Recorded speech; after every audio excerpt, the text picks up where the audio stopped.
penting bagi kita pahami semua, yaitu kekerasan dalam masyarakat, di mana kita sebagai masyarakat Indonesia harus sadar akan kekerasan yang ada di lingkungan sekitar kita.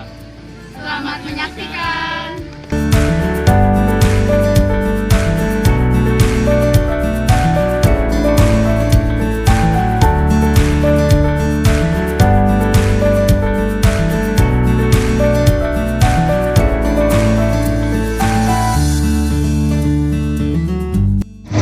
Baik, di sini sekarang saya akan mewawancarai dengan Ikrar mahasiswa S1 Farmasi.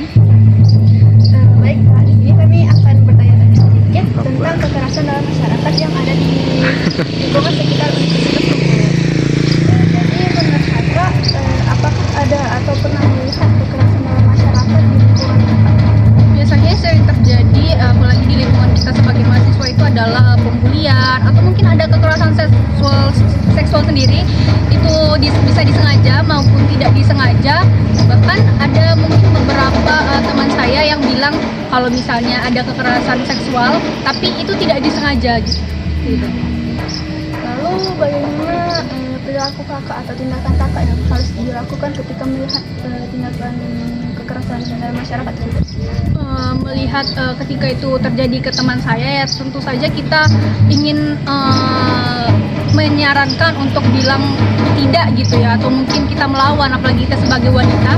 Tapi karena pasti kita juga sebagai wanita juga bisa merasakannya tidak semudah itu, menurut saya adalah dengan lebih berhati-hati menjaga mungkin dari pakaian kita, atau mungkin tidak terlalu dekat dengan lawan jenis, atau mungkin kalau secara pembulian itu lebih baik kita menghindar saja. Tapi jika sudah adanya kekerasan fisik, itu boleh dilaporkan kepada pihak yang berwajib. Terus menurut kakak sendiri gimana sih cara pencegahan atau cara menghindari terjadinya kekerasan tersebut? Itu tadi dengan cara untuk kita, kalau teman terjadi kepada teman, kita bisa menyarankannya untuk ini, untuk itu. Kalau misalnya kita sebagai influencer, bisa juga kita berbagi ilmu-ilmu yang kita punya dan bisa disebarkan melalui sosial media atau mungkin platform-platform lain. Baik, selanjutnya kita bersama salah satu mahasiswi dari Universitas. Boleh perkenalkan diri? Boleh, nama saya Pelia Kotlana dari Fakultas Ekonomi dan Bisnis Prodi S1 Akuntansi.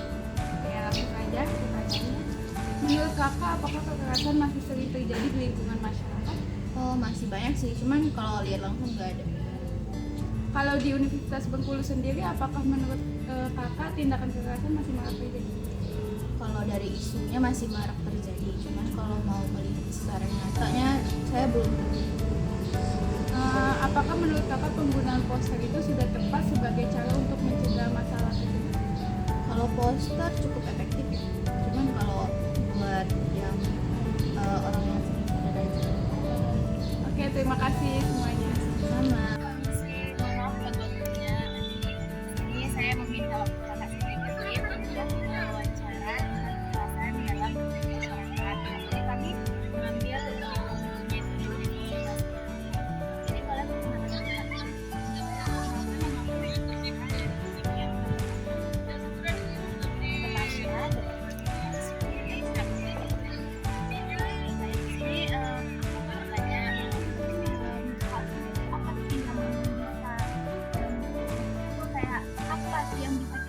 untuk mengantisipasi kekerasan tersebut.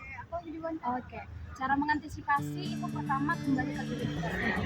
Kita yang udah mengerti bahwa pelanggaran dan kekerasan itu tidak akan memberikan dampak yang positif, kita sendiri nggak boleh menjadi pelaku. Itu yang pertama. Kalau dari diri kita sendiri menerapkan hal yang baik, tidak memberikan positif kepada orang lain, percayalah bahwa orang-orang lain juga terbuka kepada kita.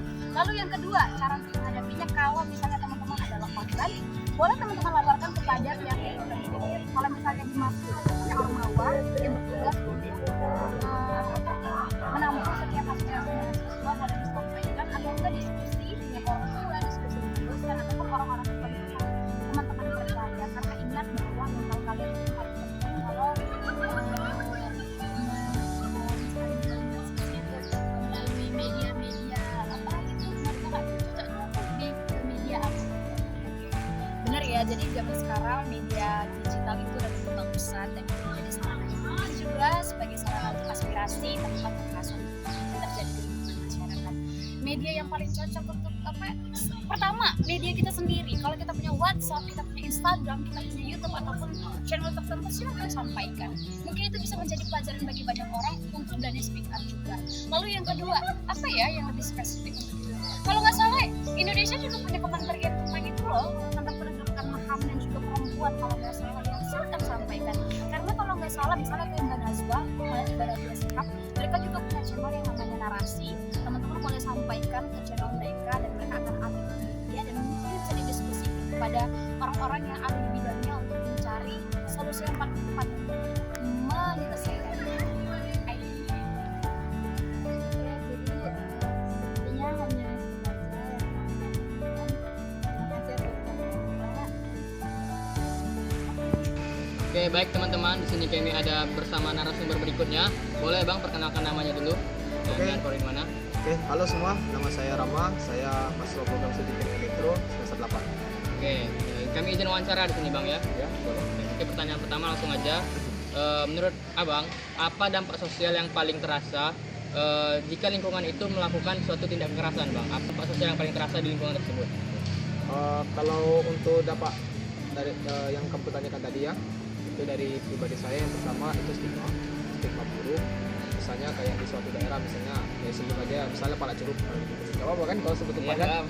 Nah itu kayak sudah terkenal tuh kayak tindak kekerasannya kayak pembegalan, bahkan penghilangan kendaraan, pencurian. Nah stigma buruk tersebut yang membuat lingkungan atau daerah-daerah tertentu itu terasa sangat menyeramkan bagi masyarakat sipil.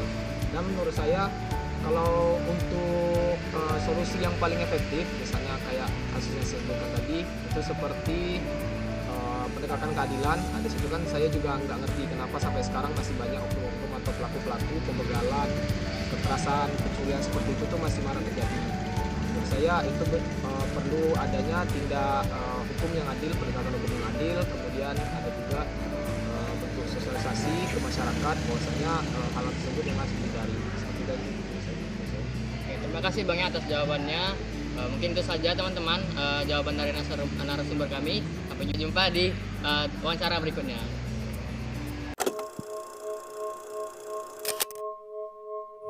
Kekerasan mungkin meninggalkan luka yang tak terlihat, namun dampaknya nyata di setiap sudut masyarakat.